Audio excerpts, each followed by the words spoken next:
예, 우리 로마서 말씀 13장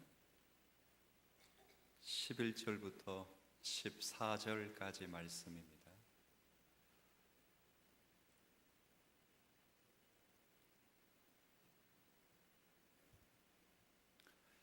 로마서 13장 11절부터 14절까지 말씀입니다. 258조 전후가 됩니다. 우리 함께 봉독하겠습니다. 또한 너희가 이 시기를 알거니와 자다가 깰 때가 벌써 되었으니 이는 이제 우리의 구원이 처음 믿을 때보다 가까웠음이라. 밤이 깊고 낮이 가까웠으니 그러므로 우리가 어둠의 일을 벗고 빛의 갑옷을 입자. 낮에와 같이 단정히 행하고 방탕하거나 술 취하지 말며 음란하거나 말며 다투거나 시기하지 말고 오직 주 예수 그리스도로 옷 입고 정욕을 위하여 육신의 일을 도모하지 말라. 아멘. 예. 이 시간 잘 오셨습니다. 더불어 어떻게 오셨는지 걱정도 좀 되긴 됩니다. 올 여름 들어서 가장 더운 하루라고 하더라고요. 올 여름을 떠나서 연일 최고 기온을 경신하는 이때인데 무엇보다도 목사로서는 여러분의 건강이 가장 걱정이 됩니다. 여러분 무더운 여름날 지치지 않고 또 잘 견디실 수 있는 은혜에 여러분의 몸과 컨디션 되기를 진심으로 빌겠습니다. 이렇게 나오기 힘드셨을 텐데 오늘은 제가 부끄럽지만 한 번도 제가 밖을 나가보지 않았습니다. 정말 그 1층도 나가보지 못했는데요. 요 내려오는 계단을 통해서 내려오는 것도 굉장히 더운데 여러분들 어떻게 한나라를 사셨을까 걱정도 되고 참 여러분 마음이 좀 측은히 여겨집니다. 여러분 힘내십시오. 그리고 내일부터는 이 더운 날, 또 내일도 오늘과 같은 푹푹 찌는 날씨인데 청년부가 내일도 이렇게 수련회를 가요. 정말 수련 잘 받을 것 같아요. 날씨에 청년들이니까 조금 마음은 좀 놓이지만 이 더운 때에 지치지 않고 좋은 또 영적인 수련이 될 수 있도록 위에서 많이 기도해 주셨으면 좋겠습니다.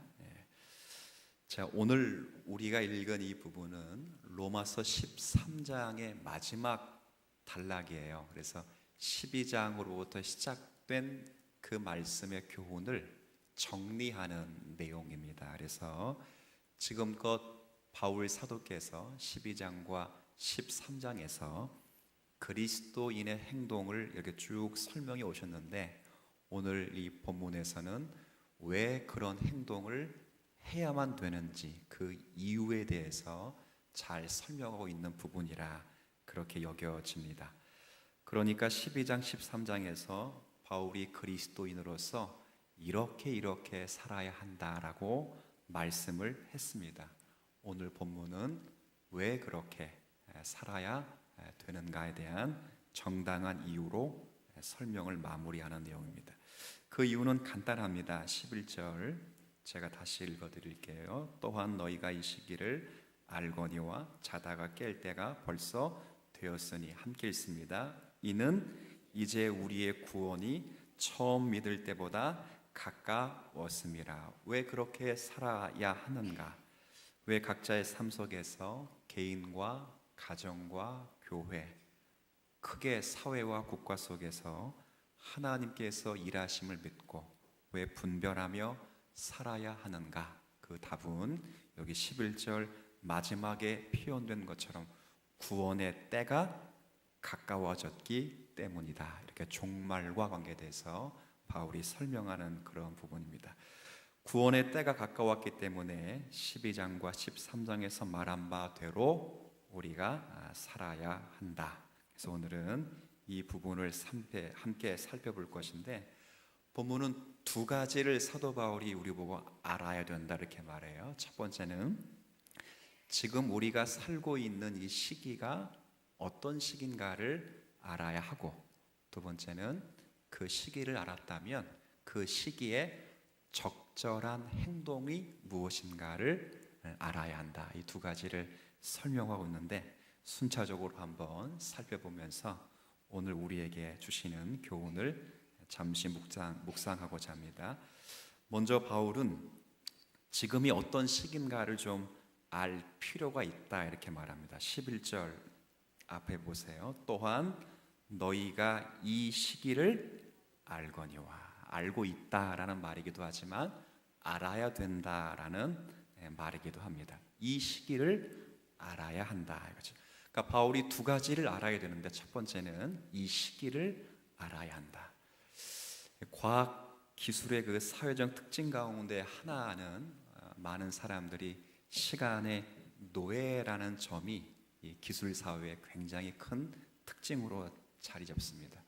우리 모두가 거의 다 아마 시계를 차고 있는데 저도 지금 시계를 차고 있고요. 시계가 없을지라도 언제나 핸드폰을 꺼내서 몇 시인가 이렇게, 혹시 자주 보지 않습니까? 시간을 왜 자주 보는지 모르겠는데 자주 봅니다.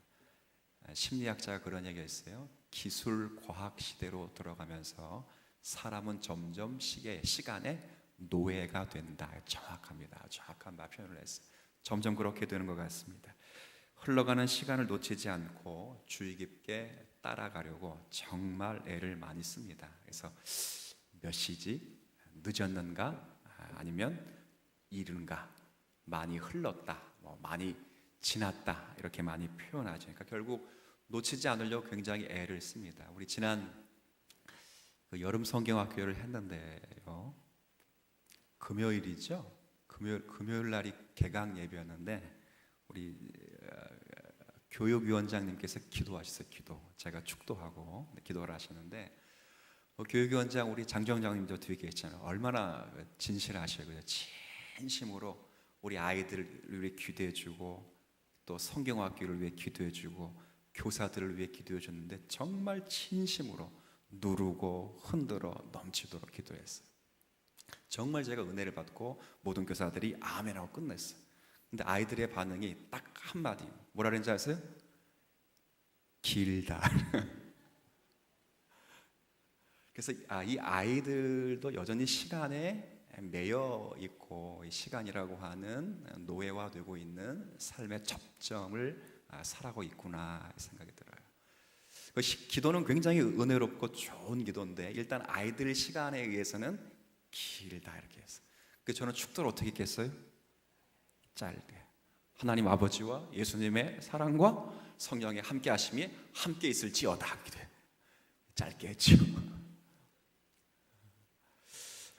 누구나 다 사람은 시간에 대해서 흘러가는 시간을 놓치지 않으려고 애를 많이 씁니다. 실제 저에게도 시간은 언제나 부담이 됩니다. 설교 시간을 줄여야 되는 문제.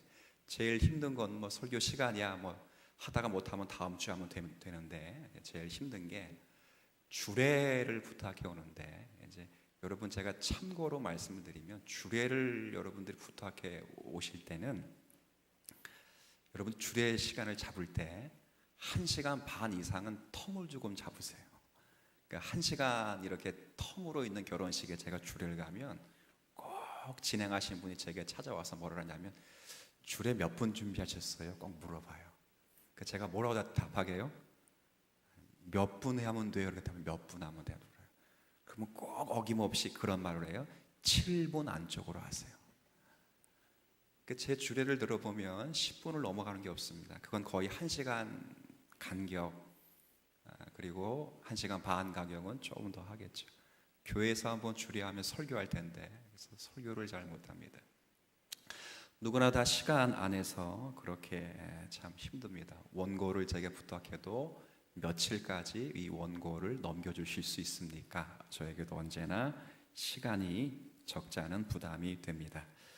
여하튼 모든 사람들은 이러한 때를 놓치지 않고 주의 깊게 따라가고 있습니다. 이렇게 매일 일상적으로 하는, 이렇게 일어나는, 돌아가는 그 시간, 예를 들면 오늘이 지나면 내일이 오고, 이번 달이 지나면 다음 달이 오고, 뜨거운 여름이 지나면 가을이 오고, 뭐 이런 식으로 가을이 오고 나면 겨울이 오고, 이런 일상적으로 흐르는 시간을 우리는 헬라어로 크로노스라고 해요. 크로노스, 라틴어도 크로노스 이렇게 해요. 크로노스 많이 들어보셨죠? 이건 상식적 차원이 아니라 우리 기독교 신앙에서 생성된 말들이니까 사실은 세상 사람들이 상식적으로 아는 것보다 원래는 기독교인들이 알고 있어야 됩니다.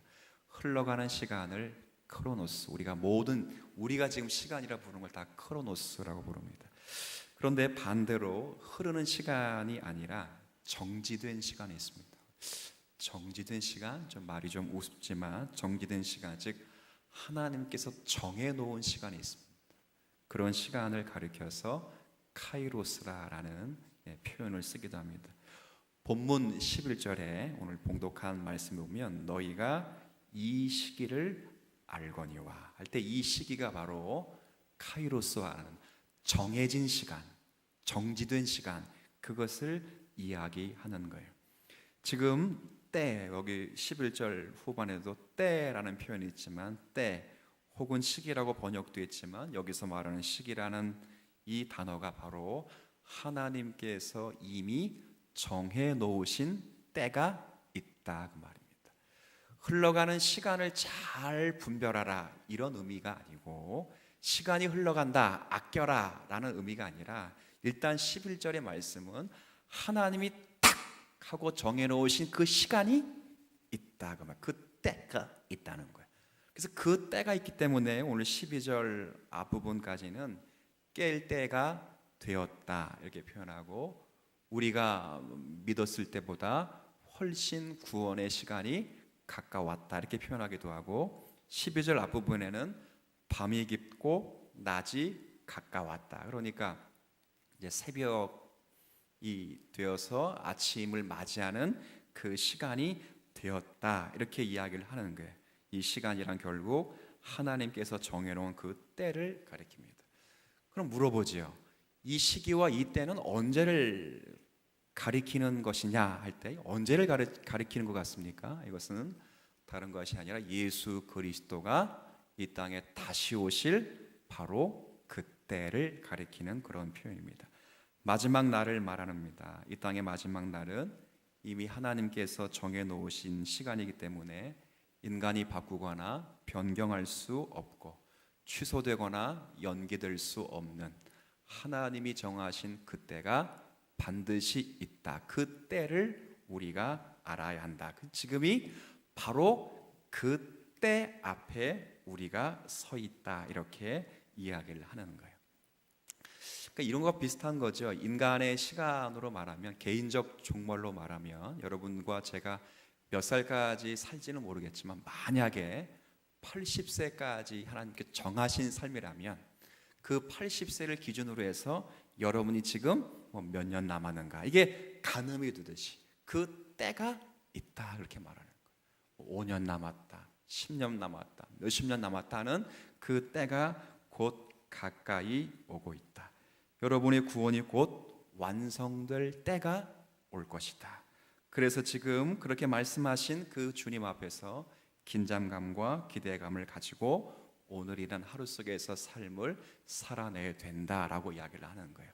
바울이 말한 바와 같이 바로 지금도 그때 예수님께서 재림하실 그 때가 가까이 오고 있는 그 때라. 이것을 바울이 알고 있으라 이렇게 말해요.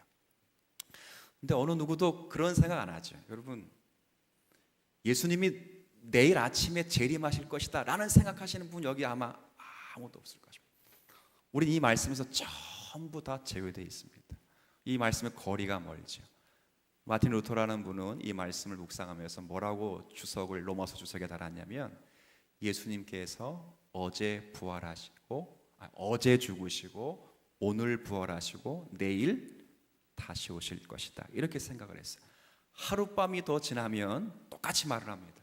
예수님께서 어제 죽으시고 오늘 부활하시고 내일 다시 오실 것이다. 그러니까 매일매일의 삶이, 마틴 루터와 종교 개혁자들은 그 날이 내일 있게 될 재림을 준비하는 날이었다 그 말이에요. 재림을.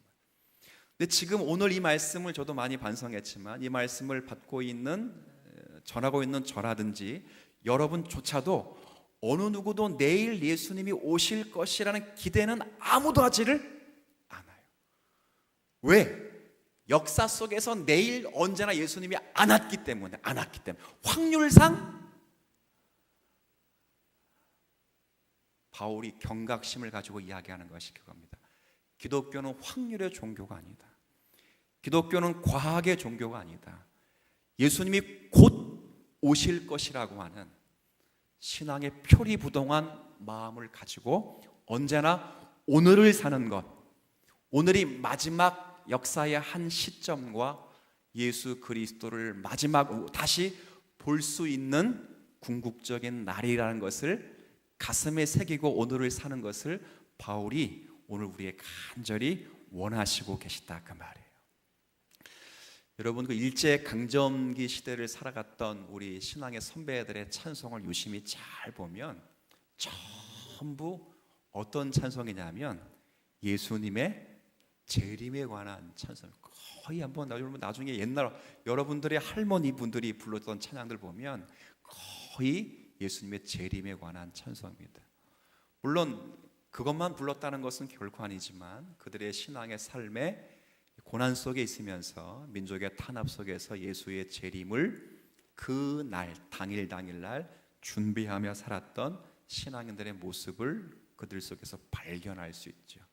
이것이 로마 교회에서 사라졌던 것처럼 지금 이 땅을 살아가는 저희와 여러분의 심령에 이런 마음이 좀 사라지고 있는 것은 아닌가 좀 생각을 하셔야 돼요. 여러분이 오늘 아니면 내일 딱 일어나시면 예수님이 오늘 부활하셨다. 그리고 내일은 반드시 다시 오실 것이다. 근데 내일 안 왔어요? 양치기 소년이다 이렇게 말하지 마시고 내일 아침에 일어나시면서 예수님이 오늘 부활하셨지. 내일 다시 오실 것이라는 말은 부활하신 주님 모시고 내일 오실 예수님을 맞이하며 오늘 한날을 멋지게 살 것이다. 그렇게 다짐하며 살아가실 수 있는 저와 여러분이 되었으면 좋겠습니다. 이게 사도 바울이 알라고 하는 첫 번째 내용이에요. 그 시기를 알아야 한다. 이게 몇 년, 몇 월, 며칠 날 예수님이 재림한다. 이걸 알라는 것이 아니라 지금이 예수 그리스도의 재림을 준비할 때라는 것을 알아야 한다. 지금이다, 지금. 우리의 마음을 좀 돌아보셔야 돼요. 지금 내가 정말 그러고 있는가?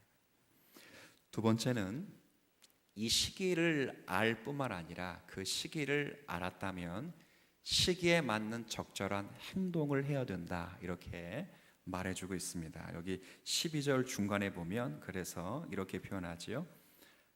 밤이 깊고 낮이 가까웠으니 그 다음 보세요.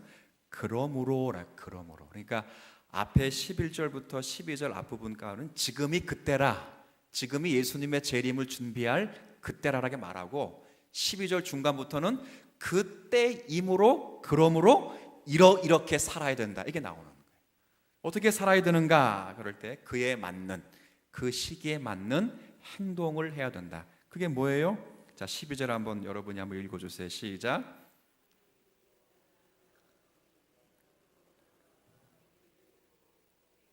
네, 어둠의 일을 벗고 빛의 갑옷을 입어라. 이게 이제 무슨 직설적으로 표현하면 밤에 입는 옷을 벗고 낮에 입는 옷을 입어라. 원래 이런 뜻이에요. 밤에 입는 옷은 무슨 옷이에요? 그러면 잠옷일 것이고 낮에 입는 옷은 평상복이 될 것 아니겠습니까? 그러니까 지금은 낮에 입는 옷을 입어야지 밤에 입는 옷을 입으면 안 된다 그 말이에요. 옛날에 그 여러분들도 아시는 그 에피소드 같기도 한데요.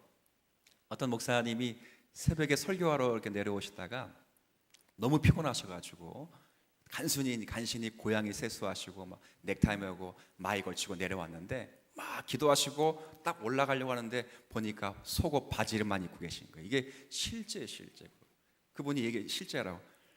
어떻게 되는가? 올라가야 되는가 말아야 되는가? 올라가야 되는가 고민하다가 올라갔을까 안 올라갔을까요? 올라갔죠. 껌껌한데 뭐 그냥 쑥 하고 올라갔죠. 그리고 설교하는 동안 이야기했습니다. 여차여차해서 내가 지금 바지를, 물론 그때 뭐 팬티바람은 아니고 반바지지만 반바지를 입고 왔는데 이런 일도 있었더라 라고 이야기를 하시면서 성도들이 참 이렇게 웃기도 하고 목사님이 그만큼 피곤한 것에 대해 치근히 여기면서 기도 같이 해주고 그런 일이 있었다는 것을 제가 그 목사님께 설교 시간에 들었던 적이 있어요. 근데 그때 잠옷 바지 입고 있는 것은 사실 어울리지는 않는 거죠. 그러니까 우리도 지금 사도 바울이 말하는 거예요. 지금이라면 이 때가 예수님이 다시 오실 것을 준비하는 때이기 때문에 결코 여러분들이 잠을 잘 때 입는 옷을 입어서는 안 된다. 일상생활을 하는 옷을 입어야 된다. 근데 그 일상생활을 하는 옷이 어떤 옷인지를 다시 한번 12절에 보세요. 그 옷의 이름을 무슨 옷이라고 그랬어요? 빛의 갑옷이에요. 갑옷. 그러니까 이 말은 옷이 날개다라는 의미가 아니라 성도들을 보호하고 영적으로 싸움을 시키는 어떤 능력의 옷을 입어야 된다 그 말이죠. 이 갑옷은 그럼 뭘까요? 빛의 갑옷. 자, 마지막 결론에 있어요. 14절에. 자, 여러분 좀 읽어주세요. 시작. 예, 이 갑옷을 가르쳐, 빛의 갑옷을 가리켜 오직 주 예수 그리스도로 옷 입고. 그 옷의 이름은 뭐예요? 이렇게 봐주면 어려우니까 옷은 누구셔요 그러면? 예수 그리스도. 그러니까 예수 그리스도의 어떤 것이 아니라 예수 그리스도로 옷 입으라 그 말이에요. 아시겠죠? 지금이 예수님의 재림을 준비하는 바로 그때인데 지금이 우리 집 잠옷을 입고 여기 지금 설칠 때가 아니라 빛의 갑옷을 입고 지금 우리가 영적 전쟁에서 싸워서 나를 보호해야 되는데 그 갑옷의 이름이 뭐라고요? 다시, 그 갑옷의 이름이 뭐라고요? 실체가 뭐라고요? 예수 그리스도화 되라 그 말이에요. 그리스도. 그렇죠? 그렇게 돼야 예수 그리스도의 재림을 준비하는 자가 되는 것이다. 바울이 그렇게 말을 하는 거예요. 그러니까 우리가 궁극적으로 예수 그리스도로 바뀌거나 예수 그리스도 바뀌지 않거나 예수 그리스도로 되지 않으면 사실은 예수님의 재림을 준비하는 것이 아닙니다. 그럼 재림은 어떻게 준비하는가? 예수 그리스도로 충만해지는 것. 이것이 재림을 준비하는 신앙의 가장 큰 자리입니다. 예수님의 재림을 우리가 측량하거나 예수님의 재림이 언제 곧 올 거라는 것은 어느 누구도 예측할 수 없습니다. 이것은 아버지만 아시고 아들도 모르십니다. 여기서 아들이라고 하는 것은 인성을 가지신 예수겠죠. 신성을 가지신 하나님으로서의 예수님은 당연히 아닌 것이겠지만 인성을 가지신 예수로서는 감추어진 것입니다. 이 말씀, 비슷한 말씀을 마태복음 25장을 한번 잠깐 보도록 하죠. 마태복음 25장을 좀 볼게요. 이 때를 준비하는 게 어떤 때를 위해 준비하는 것인가? 25장 24장입니다. 마태복음 24장.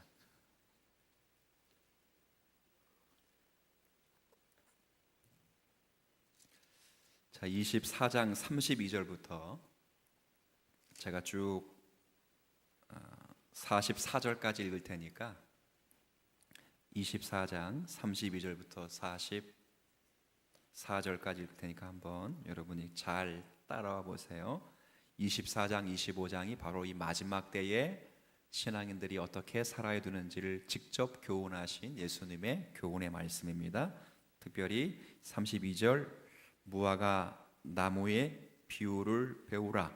그 가지가 연하여지고 잎사귀를 내면 여름이 가까운 줄을 아나니 이와 같이 너희도 이 모든 일을 보거든 인자가 가까이 곧 문 앞에 이른 줄 알라. 그 시기가, 그 때가 가까운 줄 알라. 내가 진실로 너희에게 말하노니 이 세대가 지나기 전에 이 일이 다 일어나리라. 천지는 없어질지언정 내 말은 없어지지 아니하리라. 그러나 그날과 그때는 아무도 모르나니 하늘의 전사들도 아들도 모르고 오직 아버지만 아시느니라. 노아의 때와 같이 인자의 임함도 그럴 것이다. 홍수전에 노아가 방주에 들어가던 날까지 사람들이 먹고 마시고 장가들고 시집가고 있으면서 홍수가 나서 그들을 다 멸하기까지 깨닫지? 예수님이 재림을 몇 년 몇 월 며칠 그렇게 깨달을 수 있는 문제가 아니에요. 인자의 임함도 이와 같으리라. 그때에는 두 사람이 밭에 있음에 한 사람은 데려가고 한 사람은 버려둠을 당할 것이요 두 여자가 맷돌질을 하고 있음에 한 사람은 데려가고 한 사람은 버려둠을 당할 것이니라. 자, 42절부터 44절까지 함께 읽습니다. 시작. 그러므로 깨어있으라. 어느 날에 너희 주가 임할는지 너희가 알지 못함이니라. 너희도 아는 바니 만일 집주인이 도둑이 어느 시각에 올 줄을 알았더라면 깨어있어 그 집을 뚫지 못하게 하였으리라. 이러므로 너희도 준비하고 있으라. 생각하지 않은 때 인자가 오리라. 자, 그때는 분명하지만, 지금이 그 예수님의 재림을 준비할 때는 분명하지만 그 예수님이 몇 년 몇 월 날 오신다는 건 아무도 알 수가 없어요. 그것을 측정하거나 지구가 어떻게 물리적으로 어떤 현상적으로 예수님의 재림이 가까우거나 지구의 종말이 가까워온다고 예측할 수도 없어요.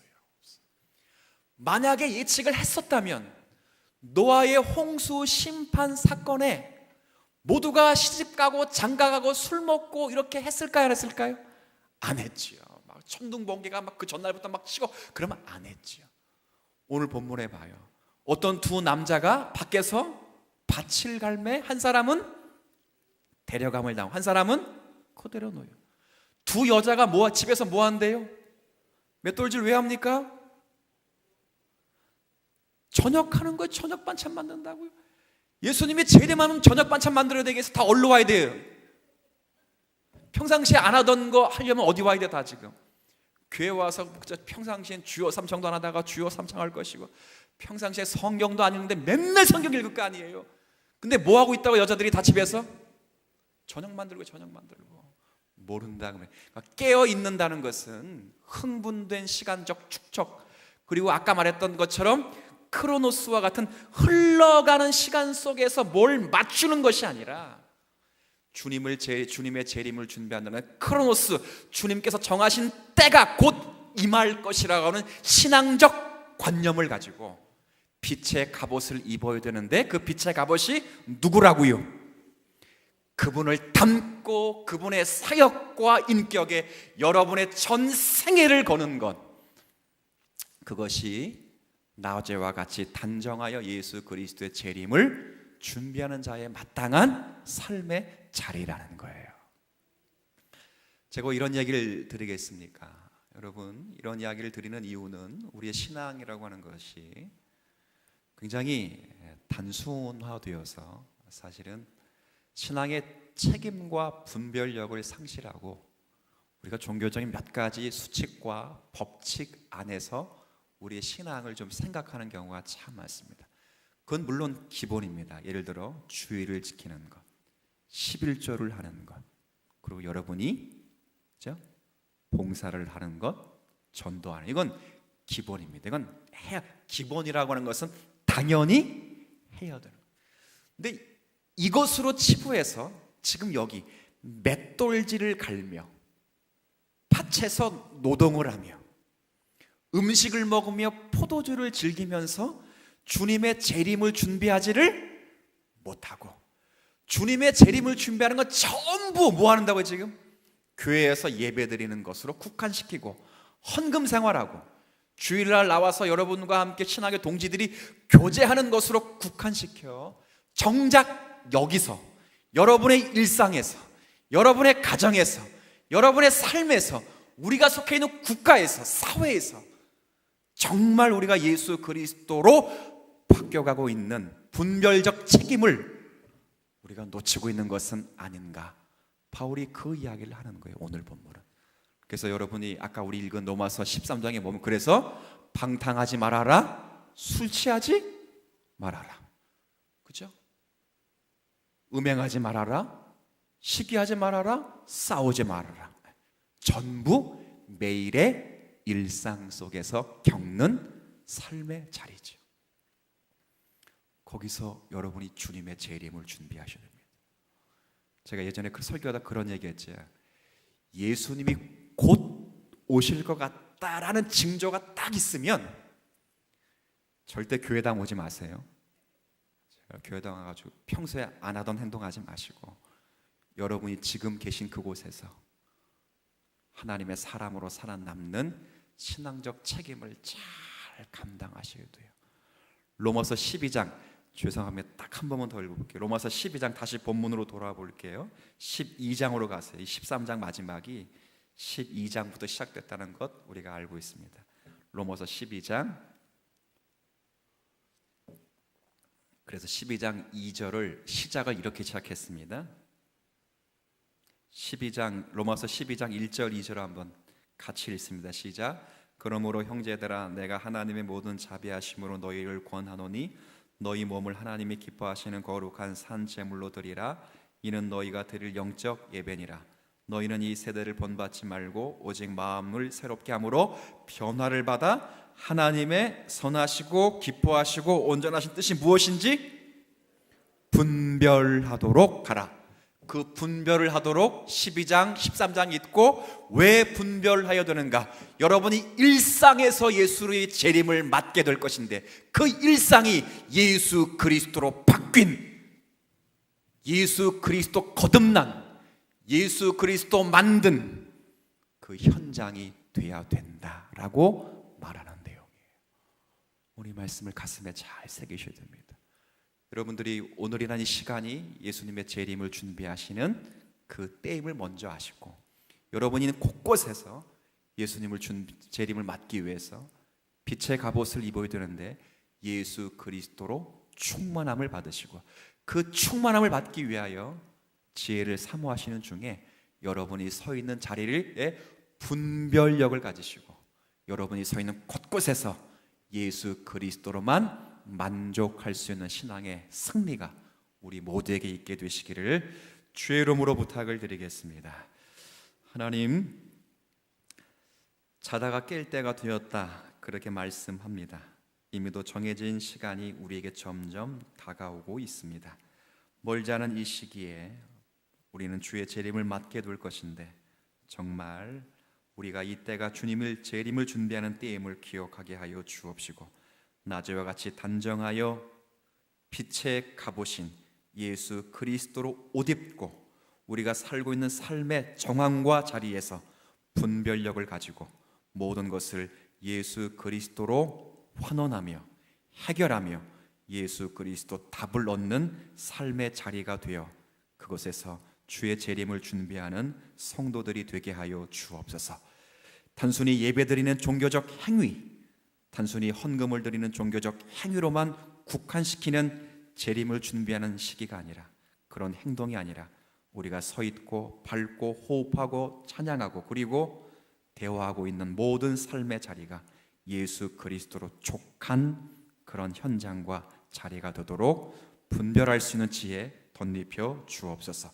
사랑하는 성도들의 건강을 지켜 주옵소서.